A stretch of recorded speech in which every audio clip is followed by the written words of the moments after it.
In the early 7th century, the world of the Mediterranean and the Middle East was already exhausted by centuries of rivalry, empire, and religious tension.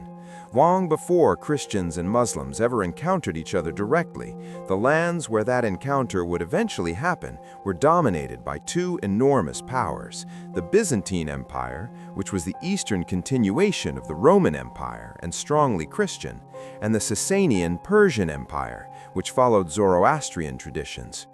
These two superpowers had been fighting brutal wars for generations, draining their resources, weakening their armies, and exhausting the populations that lived under them. Cities had been besieged, farmland burned, and entire regions depopulated. Ordinary people across Syria, Egypt, Mesopotamia, and Palestine were already living in a world that felt unstable and fragile. Christianity had spread deeply across these territories, but it was far from unified. Different Christian groups, Orthodox, Monophysite, Nestorian, often disagreed bitterly about theology and authority, and those disagreements sometimes turned into persecution or political exclusion. Many local communities felt alienated from the imperial government in Constantinople. This complicated religious landscape would shape how the first encounters between Christians and Muslims unfolded.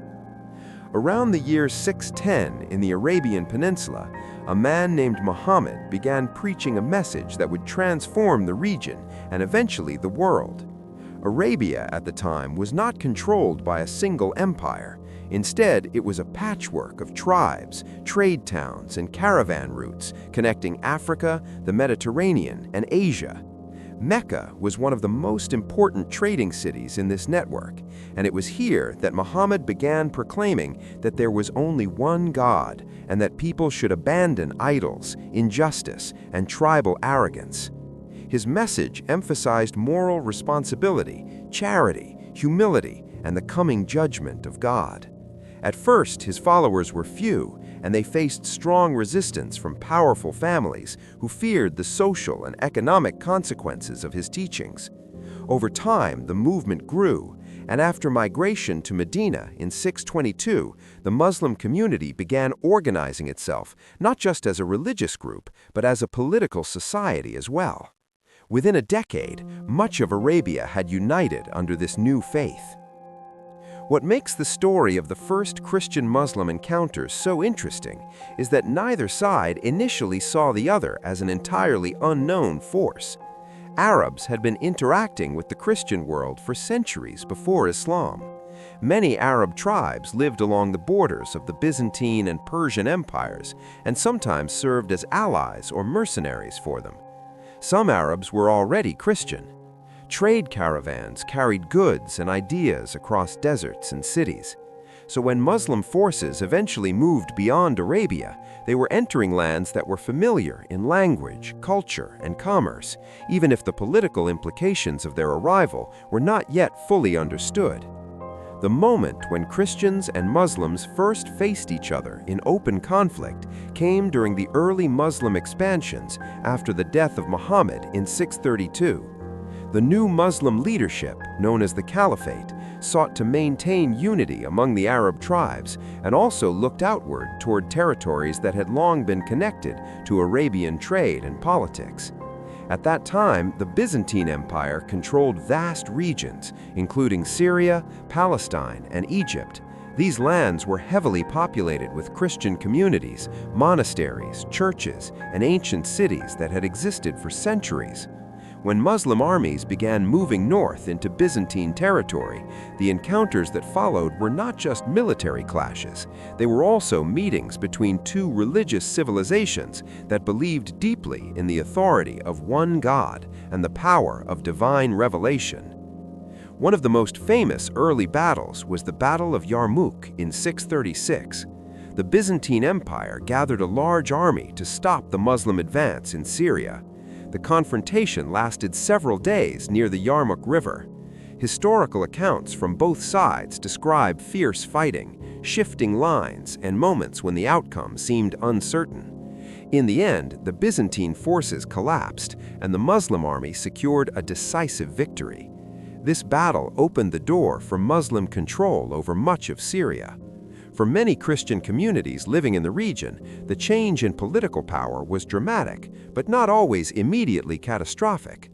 Unlike some earlier conquerors in history, the Muslim rulers generally allowed Christian populations to continue practicing their faith, though they now lived under a new political authority and paid special taxes.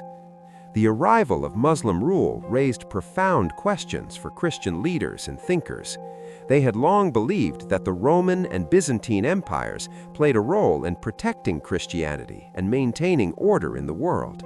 Now, a new power had emerged that believed in one God, honored figures like Abraham and Jesus, but rejected central Christian doctrines such as the Trinity and the divinity of Christ.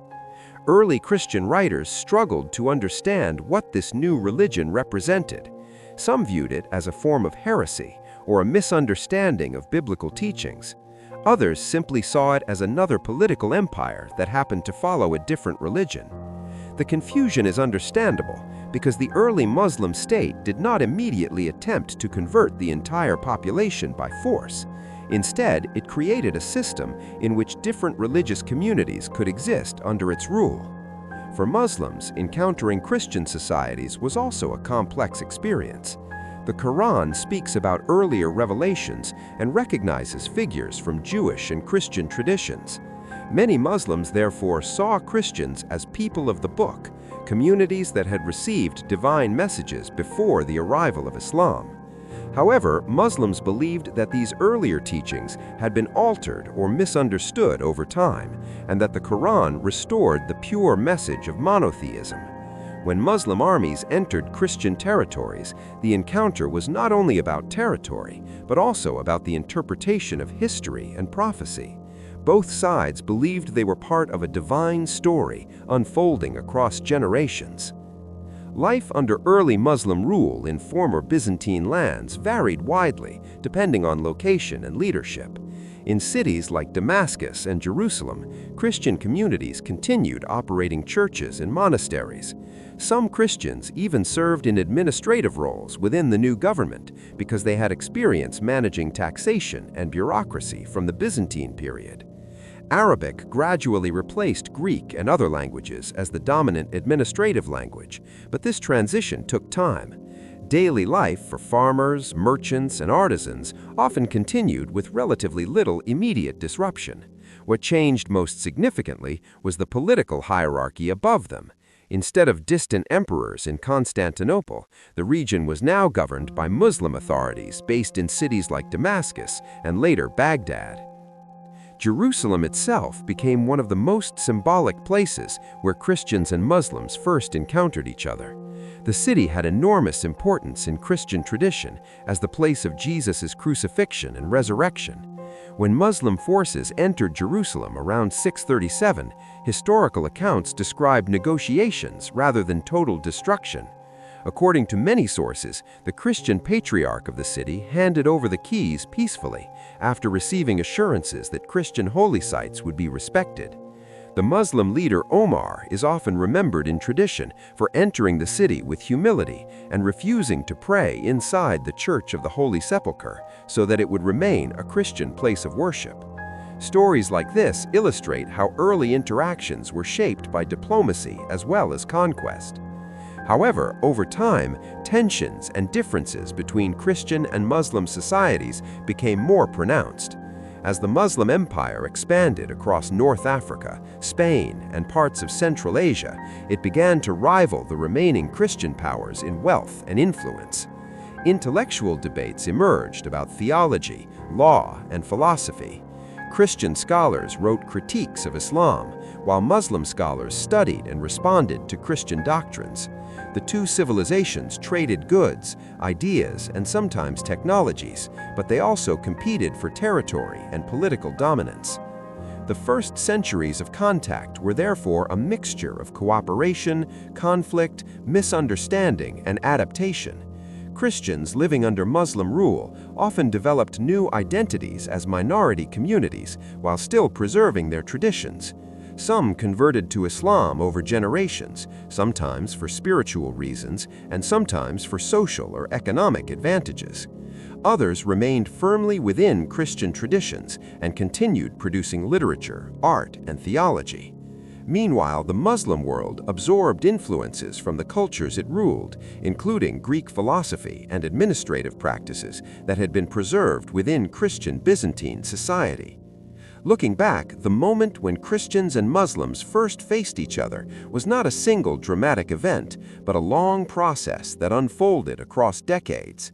It involved battles, negotiations, trade, theological debate, and everyday interactions between ordinary people.